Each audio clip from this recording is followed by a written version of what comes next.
the police will do is that they will select a few people who were not producing money, take them to the back of the and just shoot them and kill them. So you see that every sector of Nigeria is pathological, is diseased. The police that are supposed to stop crime are the greatest manufacturers of crime.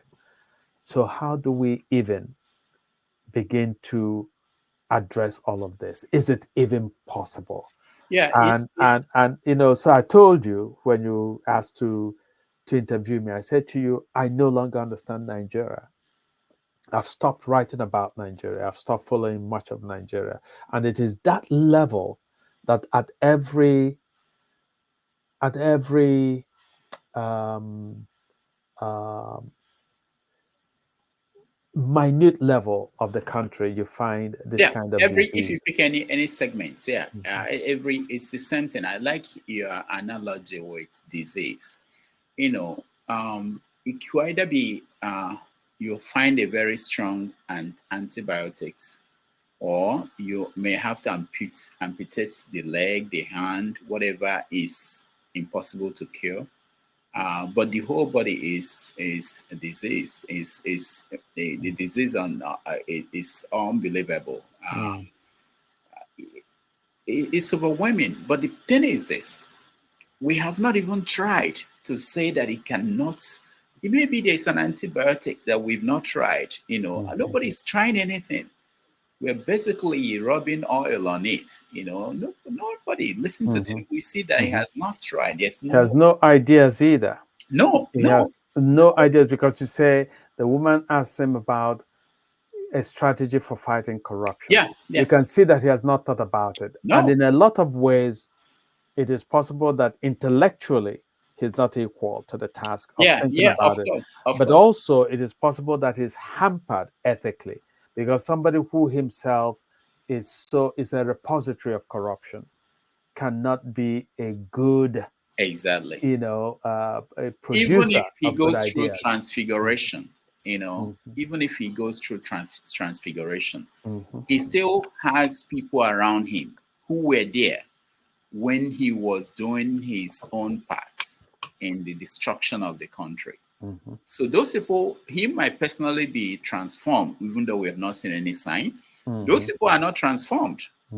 Okay, so he talked about there was a point in that chart where he was talking about size of governments, reducing the size, and you see his convoy. He doesn't think of himself as part of that, part of anything he's talking about. It's totally unbelievable. He was talking about somebody who constructed homes that the government is now seizing because it's corruption. Meanwhile, his son, his wife is donating money that they can't account for. Where did they get the money? And you don't think it's important for people to know, And look at the budget. What is there for the presidency? The amount of billions they are spending when people are hungry. He's aloof, totally disconnected. It's shocking. I mean, in the case of Obasanjo, at least you know that Obasanjo knows what's going on, even though he may not implement it or be honest about that. But at least this one has no idea what's happening.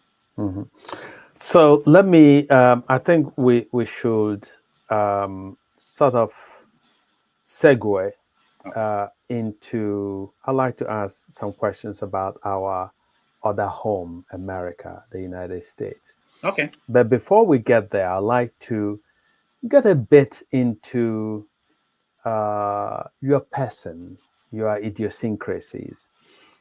So you go by Dr. Damages. Yeah, after I smoke Igbo. After precisely. So tell us the story, the origin of that name. That's a long story now. Give us the shortened version. I'll give you a small version of it. Okay. So that it was very easy. I went to Nobi High School, where people answer names other than the official government names. They call it a guy name or guy name. So I was very young. I wasn't old enough to I was very young for my class from primary school to high school. So I wasn't able to pick a name for myself. But people pick names like Mexico. It was a big deal that somebody was from Mexico. Alabama. Morocco. Yeah, Yes. there's one that is still Morocco, you know, Wisconsin, Jamaica, you know, things like that. But there was one guy called Damages, you know, and it was unique, you know, Damages. So when I got to Akure Futa, I joined the press club there. And there you don't write with your real name. You have to pick a name. And the most famous journalist at that time in the school was called Dr. Who. He was a cartoonist, but he was writing too. And when I wrote my first article, I was told to pick a name. I was not allowed to use my name, Rudolph. So already there is Dr. Who, very famous. I said, well, okay, let me pick a name. I remember Damages. Yeah. I picked Dr. Damages. Yes. No, that was it. That was the story. Okay. Now you live up to that guy name. Yeah. I think you are the scourge somewhat of so many figures, from literary figures, you know. I think that there are people you have interviewed who would never talk to you, you know, who regard you as a mortal danger, you know. You and I were recently at Yale University, where there was an international conference on Chinua Achebe, the legacy of Chinua Achebe. And I had come in several hours after the conference had started because I had other engagements on that day. But you had been there much earlier. Excuse me. So former Governor Peter Obi was there. Current governor of Abia State, Alex Oti, was there. And then former minister, Obi Ezekwesili, was there. And I don't know what questions you asked them, both Peter Obi and Dr. Obi Ezekwesili, before I came in. But I know that they both took on you during a break for lunch. They were both very upset that you had asked them questions that seemed perhaps too adversarial, perhaps too combatant, perhaps embarrassing. So my question for you is, do you enjoy making people uncomfortable and unhappy? No. I'm a nice guy. I'm a nice guy. Seriously. No, I thought I was helping. I think on that claim to being a nice guy, I think I have to ask your wife. Can you put her on? You know, she's not around. I would have brought her. Yeah. No. I mean, I thought I was trying to help. The problem is that. So when you ask people very tough, gotcha questions, in your mind, your crazy mind tells you, I'm going to help now. So let me use the example, these two examples to explain to you. I always think that we have to prepare these people for the role that they are going to play, or they are already in playing. So this is the problem with Tinubu and the interview that he had with the press today, because he was avoiding the press. He's not prepared. He has never been prepared to deal with talking to Nigerian people. So in the case of P2B, you know, I thought I was, you know, I think I have a good relationship with P2B. but no, they tend to forgive you ultimately, but no, not Obi, not Obi. Obi has not. Obi has not forgiven you. No, there's no way. So you must have offended her in a we explain her own case. It's a special case because I also the case of P2B. Okay, so. If you see my first encounter with Peter B, that was something. You know, the first time I encountered him, it was on Al Jazeera. We were talking about Biafra and Nigeria. Obasanjo was on that program, and I told him that you are one of the people that failed the country, and you told Peter Obi or Peter Obi. Yes, Obasanjo had gone because Obasanjo was on the panel with us, but Peter Obi was with us. I said, you you are one of the people that failed Nigeria, and Nigeria works for you. And because he didn't like it. But anyway, I don't. What comes to my mind is what I say. I don't think I'm not saying it because I want to be annoying. Contrarian. No, no, that's not the goal. The goal is to let them explain to me, let them explain to the people, because I represent the people. It's not about me. I think I'm representing the people. So what happened at that Yale conference was that Peter B spoke, and at the end, he was using statistics about the election to make his point. You know, things like number of people that voted, number of people that voted for the opposition, for this and this, the president got this. And I felt that we should put a caveat to say that these figures are not reliable.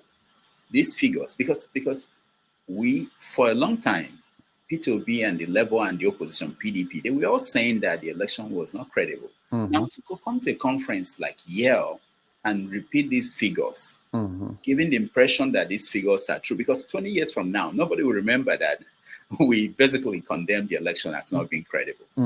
So I said to him, that, you shouldn't, but I still believe he misunderstood what I was going for. He thought that I was touching on something sensitive for him, which was the criticism that he was throwing out figures around during the campaign.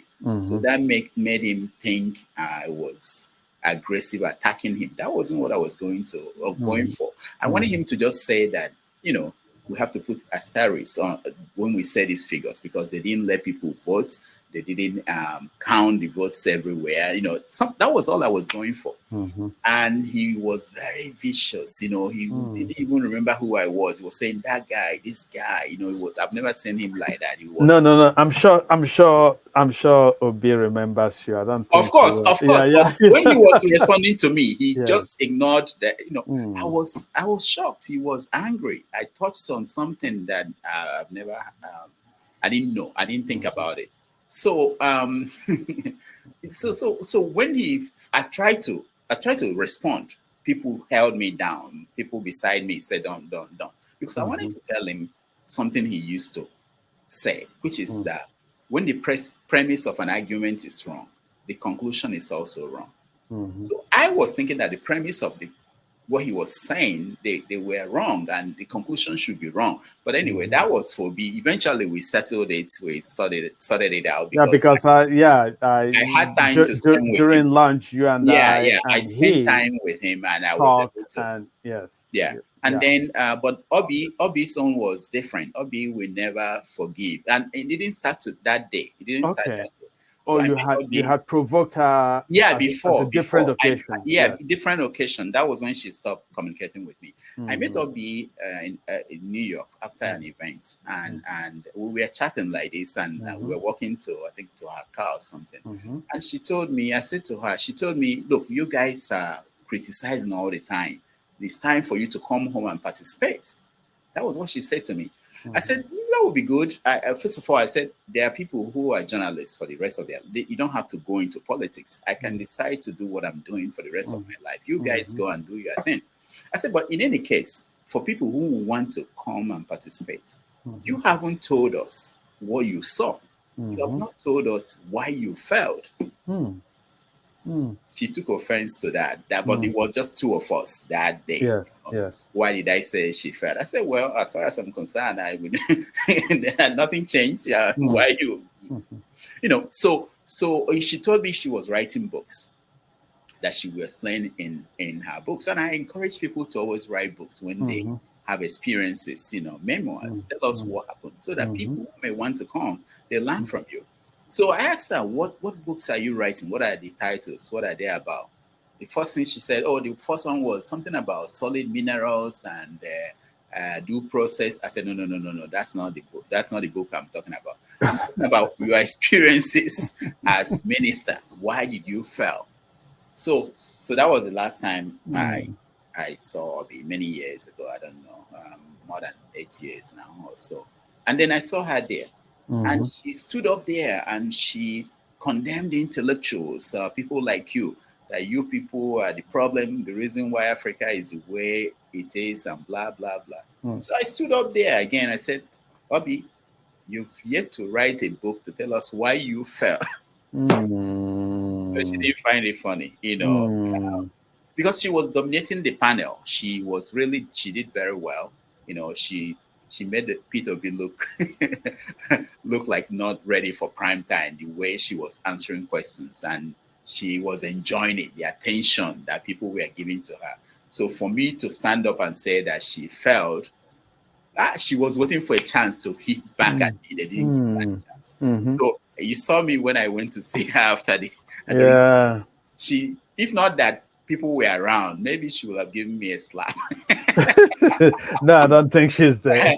No, I don't think she's a violent type, but what? She made it clear she wasn't happy. Yeah, she wasn't happy. But you and know what? I didn't have the detail. I wasn't there when. Yeah, I know you came late. Yeah, but yeah. guess what? I spoke to people. People saw me.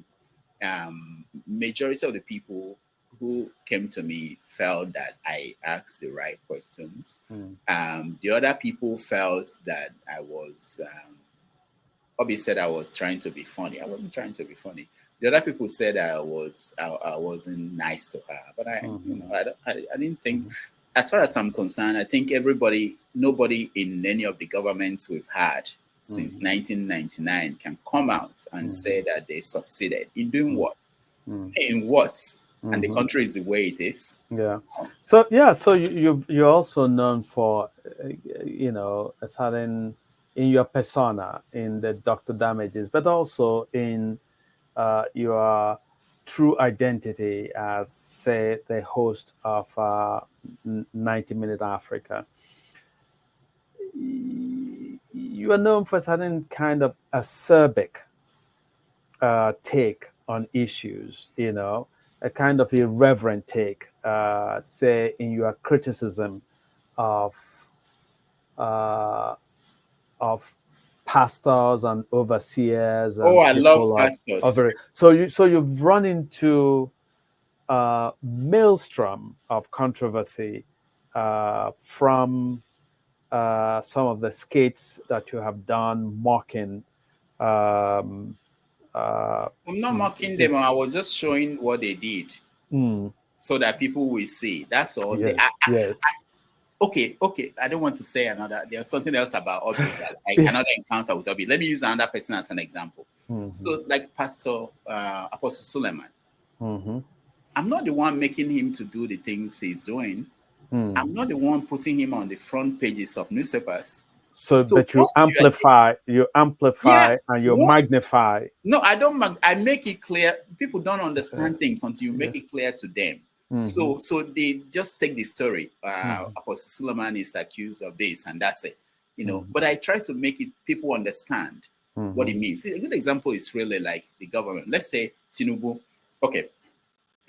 Tinubu is spending some billions to buy new cars and fix the tires of the ones he has. To some people, it's just Tinubu spending billions of money. But if they know that money could maybe fix hospital for them, that money could fix their school, they will start seeing it in a different light. Yes. But for now, they just know that that's what presidents do. They all do that.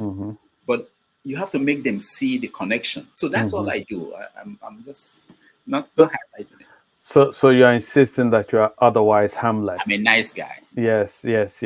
Well, we'll check. It's just that people are not used to that. In America, it's a common thing. I wish that Jonathan came on my show when he was president. Well, you did your Jonathan thing. Tried. So you manufactured Jonathan and you manufactured he Buhari. Didn't come, so we had to make him. We have to. Yes. Now we're doing the same thing with Tinubu. Now we have a Tinubu character that we write speeches for him to make. Yes. He comes out and speak weekly to people. We write, since he's not talking, we are writing the one for him.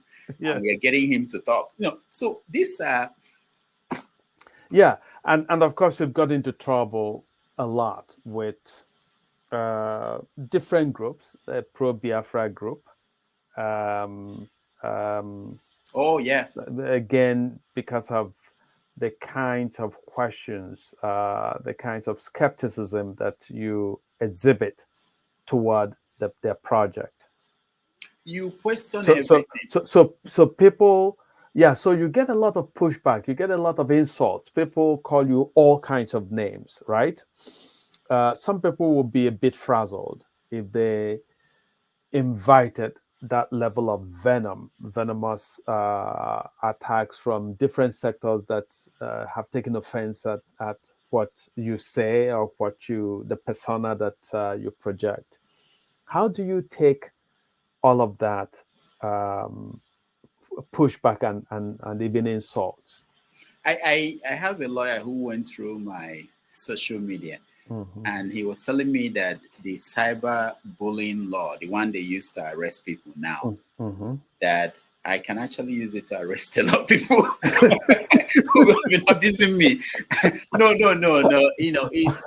I think I'm cooked now. I don't even. I like. I like all the comments. Yes. Personally, I go and make sure that because if you think what I said is so important that you have to write a comment, Yes. you deserve at least for me to like. Acknowledgement. Yeah. And Yes. people do write me sometimes when I have time. I write back. I say, thank you for your feedback. I appreciate this. And they are looking for fights. They want to fight, and I'm thanking them for. What's the favorite insult that you've received? Oh, I don't remember. I've been called every name in the books. Now, the comments I make to people. Yes. Tell me something I've not had before. This one this that I'm idiot. I'm a stupid man. That is old. My papa is from the north. Must be Hausa man that gave back. These are old things. You give me something new I can put in my diary. Because that people will write. I'll say, okay, this is good. I'll put this in my diary. This is no. I think I'm not worried about anything. There's nothing anybody will call me now that would make me.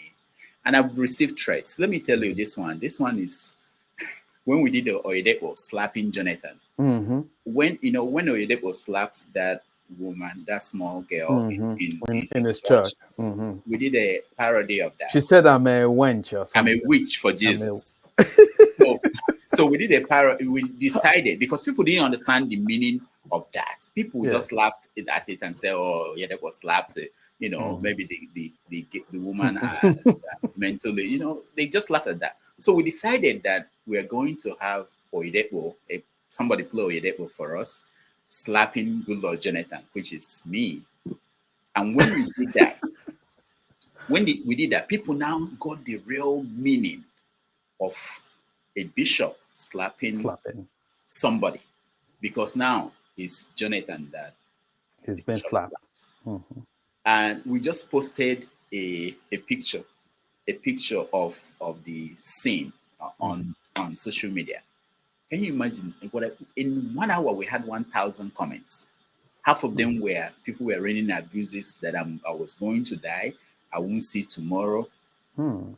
So I was careful for the next 1 week, so that you won't say that it was because of them that I died. So I was careful when I'm crossing the road, just to make sure I don't make them happy. That they didn't fulfill their prophecy. Yeah, because they would think that they were the cause of the reason. That's what I'm saying. Yeah, had you died, people pray for me that it won't be good for me, that I won't see 2012 or something.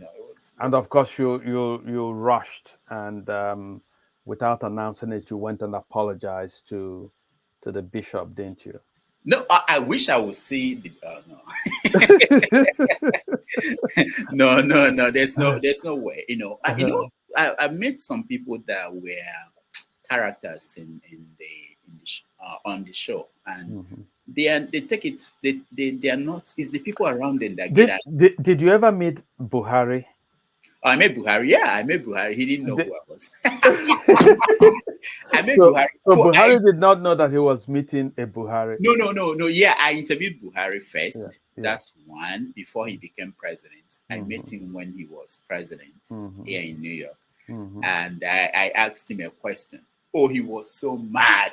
I've never seen anybody that mad. Wow. So what was the question? This was a press conference in somewhere in the city during the United Nations. So so he didn't want to take questions. And the then Minister for Foreign Affairs, Adiola, was able to convince them to allow 2 or 3 questions. Yes. So Adeshina, thinking that I was a nice guy, called me and said, Rudolph, you go. Yes. So I asked Buhari about Biafra.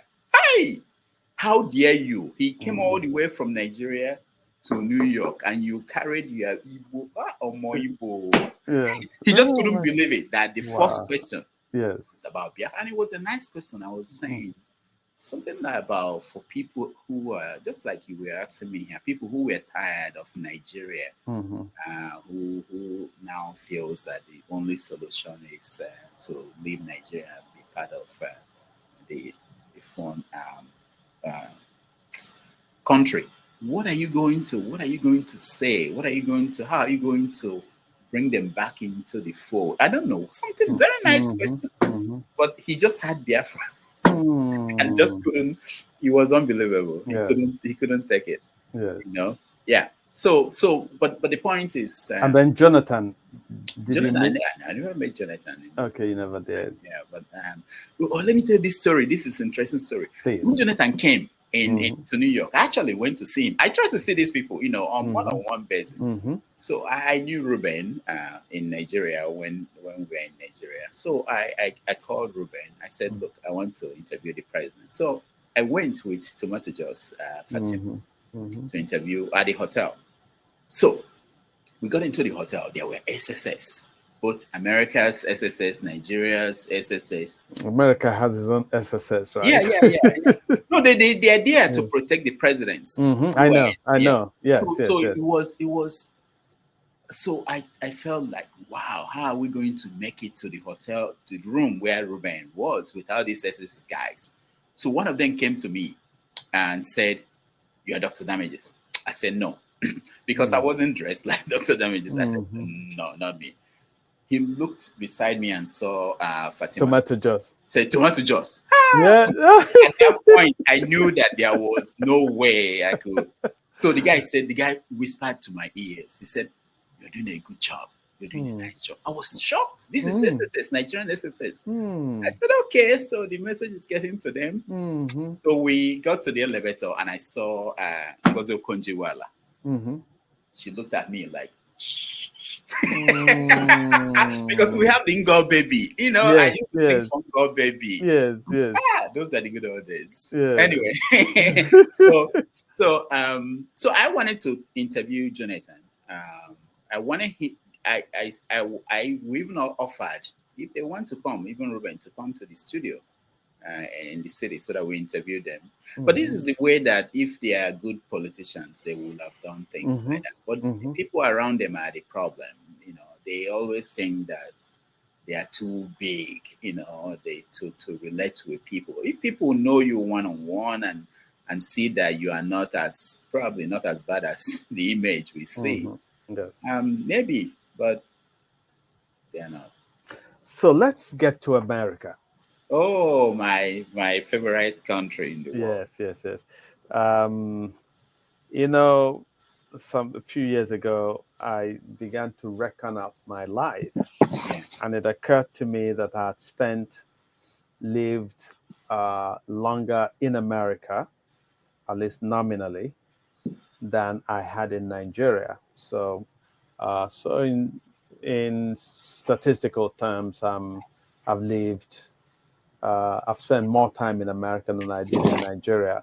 Emotionally, I still think of my hometown and of Nigeria as home, see.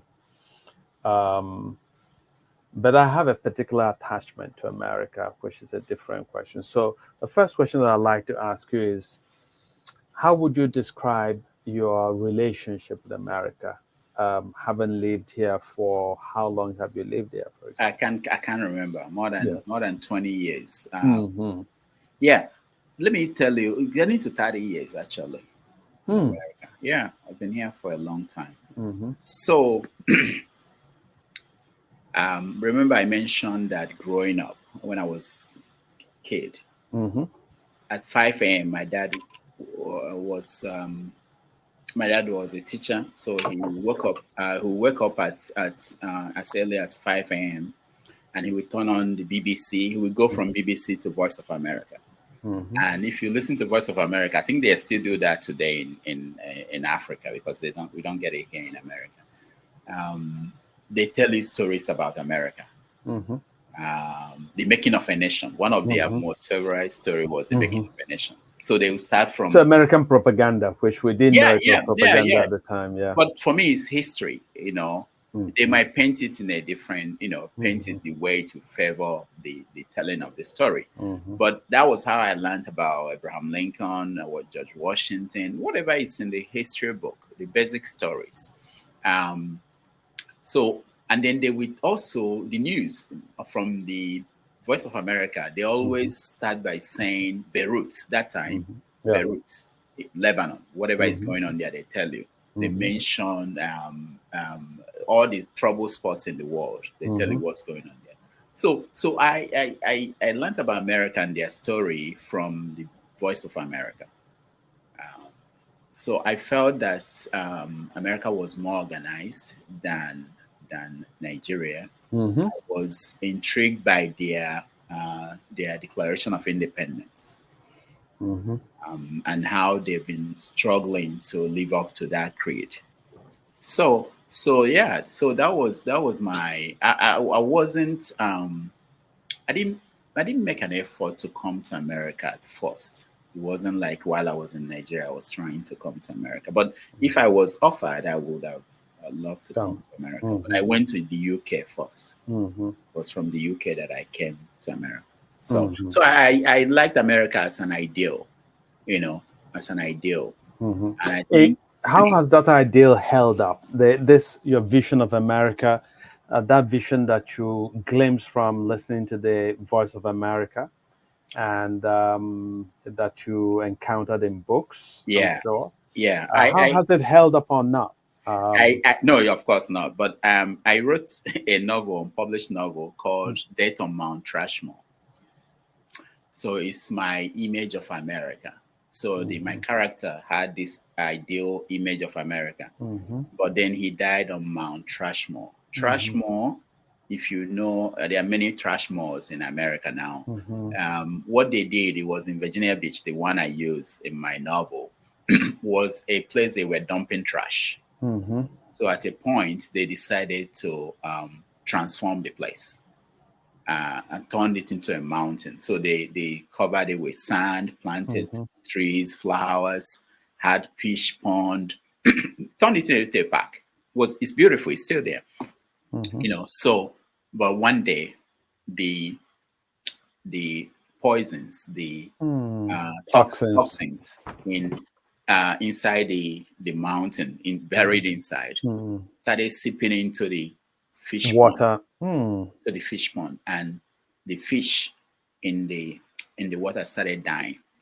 And Virginia Pilots, which is the newspaper in Norfolk, Virginia, wrote a headline, Death on Mount Trashmore.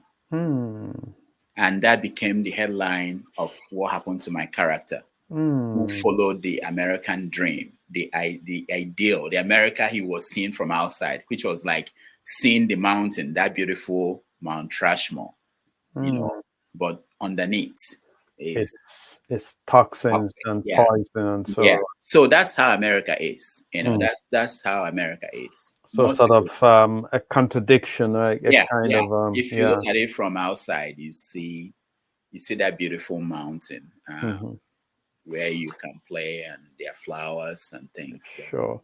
So America has just had one of its, I think, its most interesting political developments in an election where the ostensible candidate and incumbent president had to leave unceremoniously, and the vice president, who was never reckoned to be in the running, was elevated without any primary, where a former president who lost in 2020 and who then orchestrated what some people have come to see as an unprecedented challenge to the idea of smooth transition of power in America, and was facing prosecutions on account of that, and on other charges in America, but was able to pull off what some people consider perhaps the most stunning comebacks in at least recent political history in America. I know that in the run up to that election, you had been part of a conversation where you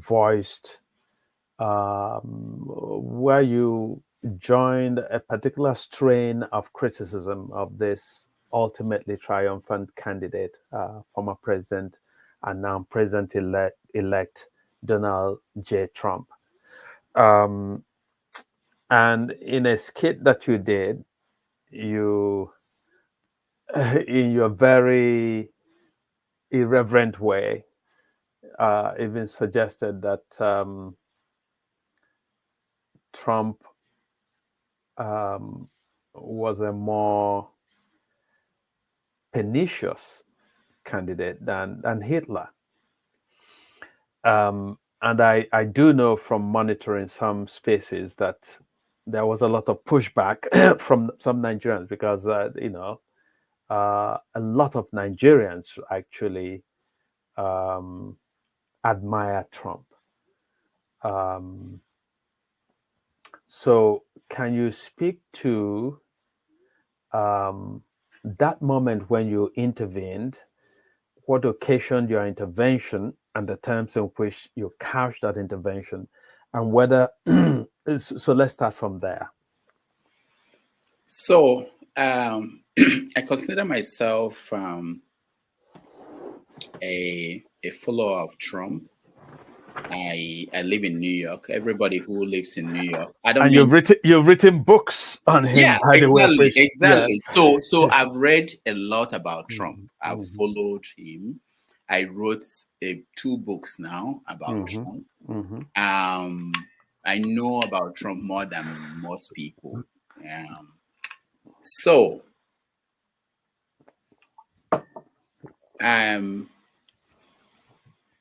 so I know him. And we in New York, we know him. So when he came, I'm happy he won, because my books maybe finally will sell. Because people didn't buy the book. I was disappointed. It took me a long time to write that book. And the title of the first book? It was The Secret Letters. Diary. Was it letters or letters? diaries? Yeah, letters. Okay. Secret Letters of Donald Trump, aged. So I try to imagine him writing letters to people. We see him different characters. Yeah. We see him commenting on people, tweeting that time. So I imagine that maybe he was writing letters too. And what will he write in the letters? I had so much hope in this book. It's really it's a very rip cracking, funny, it took a lot irreverent from me. collection. Yes. Sometimes I say if people don't, it took a lot from me. If I had written novels, maybe they would have done better. I don't know why they didn't. And nobody paid attention. Well, maybe after this conversation, people are going to go out there on Amazon and pick up the book. The time. So first of all, you have to know what happened, and then you have to go to imagine you are in the mind of Donald Trump, and then you are now writing like Donald Trump. You are using his expressions. It took a lot, right? I would have written more than a Bible or something, if I had spent that time. Anyway, but so I know Trump. Of course, I'm looking at America as an outsider. Okay, even though I've lived here for so long. I'm looking at America as an outsider. I'm looking at America as somebody who grew up under a dictatorship. I'm looking at America from the ideal that I started listening to when I was a kid, to what I was seeing happening in recent times. From the time I came here and up close, you're now seeing things that you didn't know. Okay. They didn't tell you on Voice of America, things about America. So, and progressively we see, even though we say good old days, I can say that the leaders that they had in the 50s and 60s were better than the ones now or this period. Okay. But if you were a black person in the 50s and 60s, you wouldn't say that America was better than today. Okay. So, but the point was that there were two things that happened with me and Trump and the story. I don't want America to collapse. I don't want America to fail. I don't want America to be another third world country. Even though historically we know that that's what will happen. Just like Britain had their time and they went down. Russia, empires come and go. The American empire will eventually leave the stage for other countries to take over. I know that, but I don't want it to happen so quickly. And I felt that all the attributes, all the things that I saw in Nigeria that made Nigeria not to function, I was beginning to see in America. Now, there are multiple things depending on your political ideology. You can see social issues, you can see political issues, you can see economic issues. There are so many issues you can look at. Um, I'm looking at the fabric, what I think was missing in Nigeria. And I was seeing it breaking down in America. So, and it was not clear. I mean, it wasn't frightening until Trump became president. Okay. And I saw that. He wasn't the first president that would leave the speech written for him to say whatever he wanted to say. But I don't want to characterize him by saying intelligence quotient. I don't want to go there, but he went where no president had gone to. And initially it was funny for the press, for the media, for the elite. He was able to push away from the stage all the Republican elite. He created the party in his own image. Okay. I could see, then I started looking at other places in the world where they transformed, maybe for good or for evil. You need this. It's when you have leaders like that, when they come in place and all the norms, they step on all the norms, what you consider norms. It's like a movie to me. If you read history, how empires collapse, the Roman Empire, the British Empire, Ottoman Empire, is playing out in slow motion. We don't see it because we live in this world. We are here today. It's like, I do give an example with slavery when I teach post-colonial African history. This class, this semester that ended, I just told them, students, I said, those who were living during slave times, the time of transatlantic slave trade, they did not see, maybe they didn't care, but they didn't see the horror that people are doing this in their name, that they are fellow human beings. So there are things happening to us now. We don't see it. The Germans, during Hitler's time, they had all the justification. They had all the justification why they are going to kill these 6 million Jews. It was clear to them. Even people who didn't support it very few were able to come out and say, we should resist this. So, knowing all these things, I was looking at what Trump was doing to the norms, to the core of what I felt had kept America what it was, and it frightened me. So Could you I'd like you to specify some of those norms that he was. So you've spoken about him going off script, yeah, maybe in speaking, yeah, which interestingly is actually what, for many of his voters, many of his supporters, gives him that common touch. That I agree that I had lived in this country and I saw occasions where one misspeech, one wrong thing that a politician said ended their political run, right?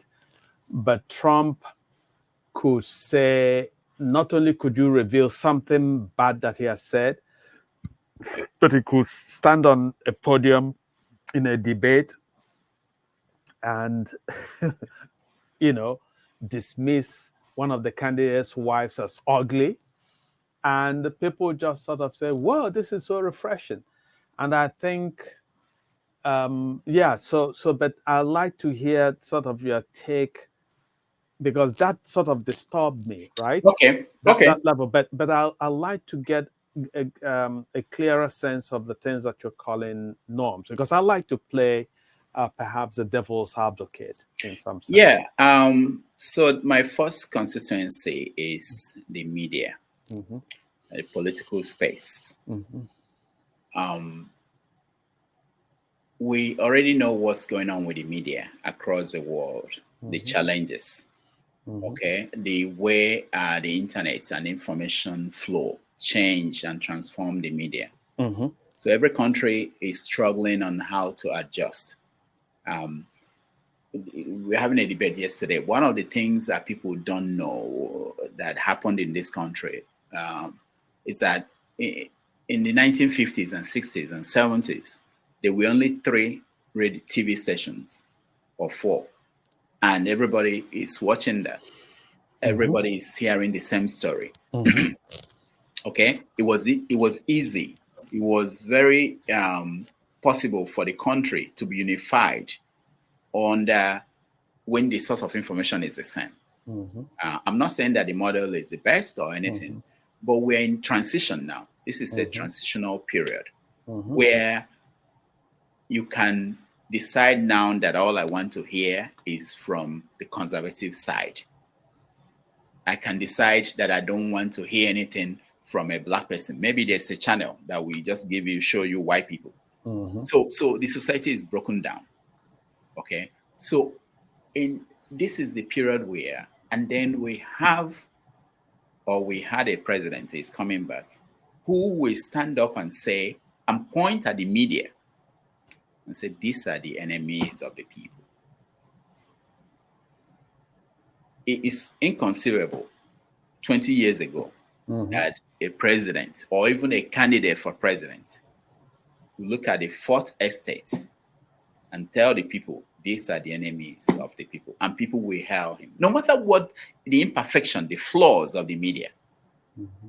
That's not the reason to say that these are the enemies of the people. It troubled me because we know what happens next. Mm-hmm. It has happened before in history when there is no, the media stand as, you can say, a check to the political structure. And Mm-hmm. now, you know what is funny about what is happening? The the people like us who express these concerns, we are calm now. We are quiet. We've resolved that. What are we going to do? There's nothing we can do. But what people on the other side, the Trump side, are not seeing is that these norms that are being broken down, it's not going to be their own guy that will be able to utilize it to his own benefit. Mm-hmm. There might be a time, it may take 10 years, when a Democrat will become president where there are no norms anymore. Mm-hmm. And based on the ruling of the Supreme Court, there are less checks today for a president than before. So what it means is that we could get a mad person on the other side because there's no limit, there's no guarantee that The Democrats will keep bringing good people, people who are at least abide by the norms. There could be a market who will do utilize that, and it will be more damage to the country. I'm a registered independent. I'm not a Democrat. I'm not a Republican. I try to. So my worry is, I don't want America to lose its position in a drastic manner. It will be good the way it happened with Britain, a gradual process, and it's going to be gradual. But we don't know what could happen that will change it. Maybe a big war or something. But we hope that it will be a gradual transition that will keep the world balanced. If it's not, if we lose America, then it will be a different world for our children and our children's children. Good. Let me, as I said, I'd like to play a little devil's advocate here. Maybe we should take a break. You don't think so? Because for the purpose of people who will watch this, let's take a break. Okay. I have a video that they can watch a little bit, something that will be of interest to you. When we come back, we will continue. I know you are eager to talk about this because it's a topic that you enjoy. So let's take a break and then we'll be right back. Okay then.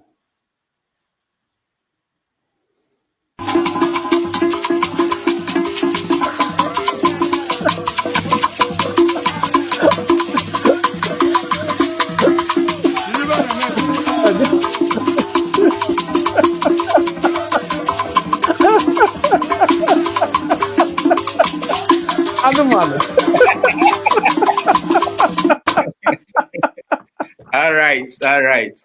Wow. So that's interesting for those who are watching. Ikide will be very, very jealous. About what? About my dancing, because the guy can't dance to save his life. He keeps posting useless videos of his own dancing, and Ikide, yeah. Look at him, like a worm.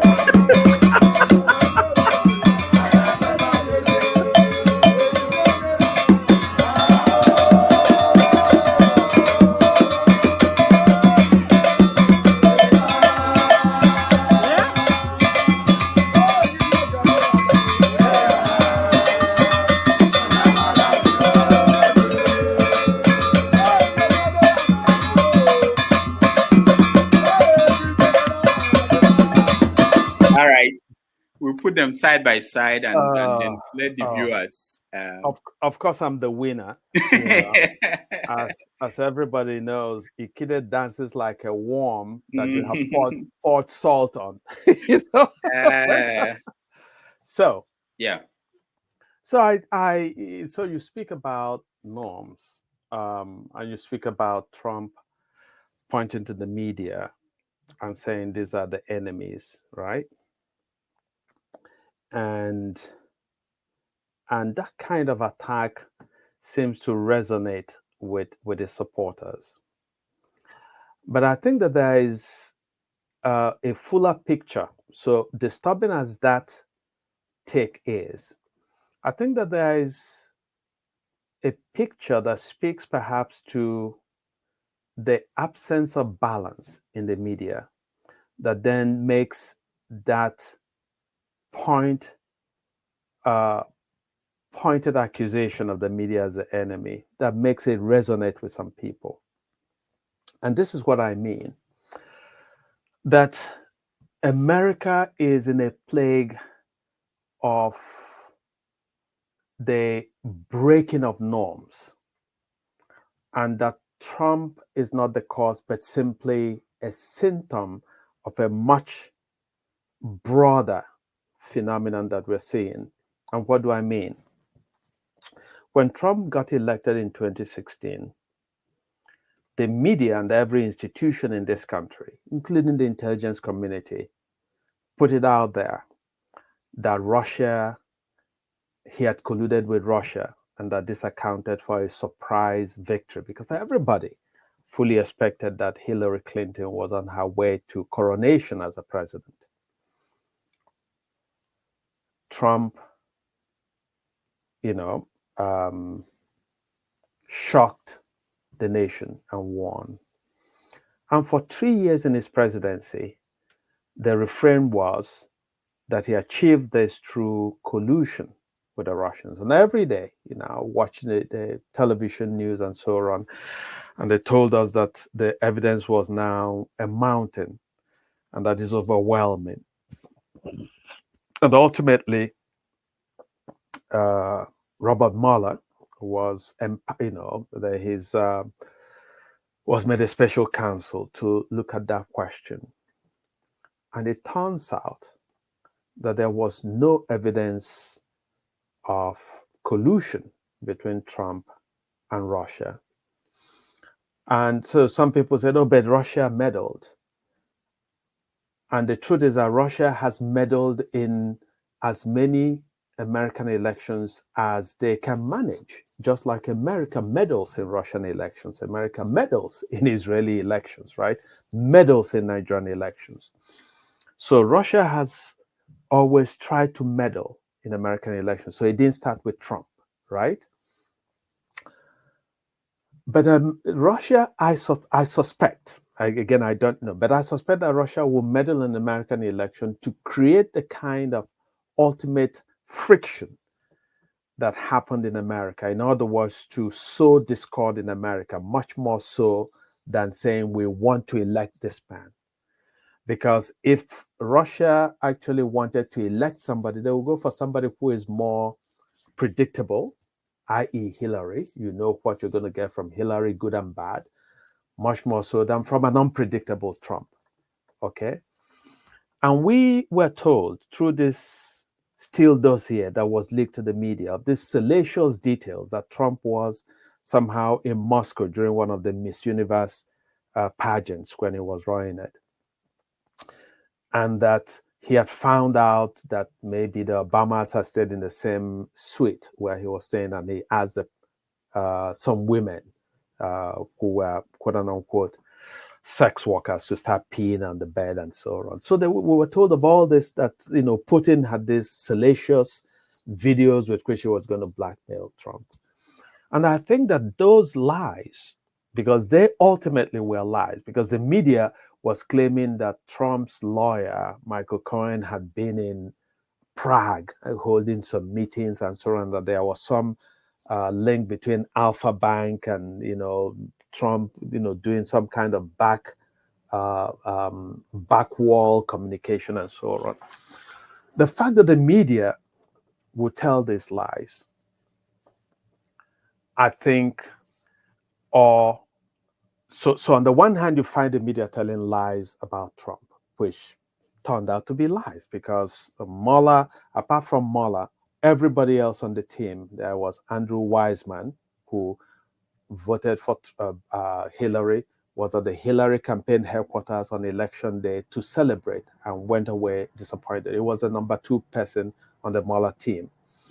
Mueller came from the never Trump wing of the Republican Party. So people point to the fact that he's a Republican, but he's clearly part of the Republican establishment that didn't care much for Trump. So you find the